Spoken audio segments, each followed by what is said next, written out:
नाम Rolls Royce था।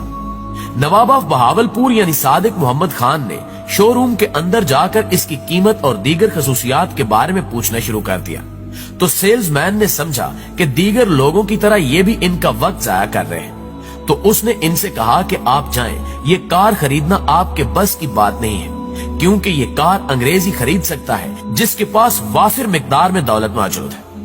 दोस्तों, इस बात को नवाब साहब ने अपनी बेइज्जती समझा और इस बात के बाद नवाब साहब लंदन में अपनी रिहायशगाह पर वापस आए और हुक्म दिया कि रोल्स रॉयस शोरूम में फोन किया जाए कि हम इनकी तमाम कारें खरीदना चाहते हैं।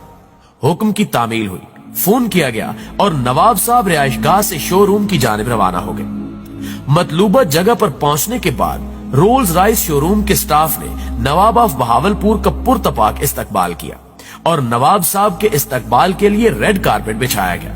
मजीद ये कि जब नवाब साहब इनके शोरूम में अपनी पूरी फोर्स के साथ शाही लिबास में दाखिल हुए तो वहां उस वक्त सिर्फ 6 कारें खड़ी थी, जिन्हें उन्होंने फौरन खरीद लिया और हुक्म दिया कि इन्हें पाकिस्तान भेजने का इंतजाम किया जाए। कुछ दिनों में नवाब साहब और कारें पाकिस्तान आ गई, तो नवाब साहब ने अपनी रियासत के म्युनिसिपल कारपोरेशन को हुक्म जारी किया कि इन महंगी कारों से शहर की सफाई और कचरा उठाने का काम लिया जाए। तारीख के मुताबिक ये वाकया सन 1969 का है। चूंकि रियासत के नवाब का हुक्म था तो कैसे न माना जाता। बहावलपुर म्युनिसिपल कारपोरेशन ने इन गाड़ियों के आगे झाड़ू लगाकर शहर भर की सफाई शुरू कर दी।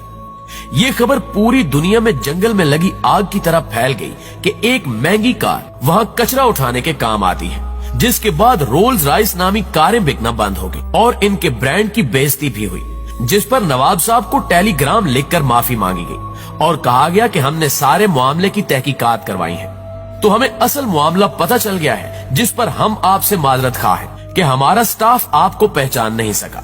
बराए मेहरबानी आप इन गाड़ियों से सफाई का काम करवाना बंद कर दें। यही नहीं,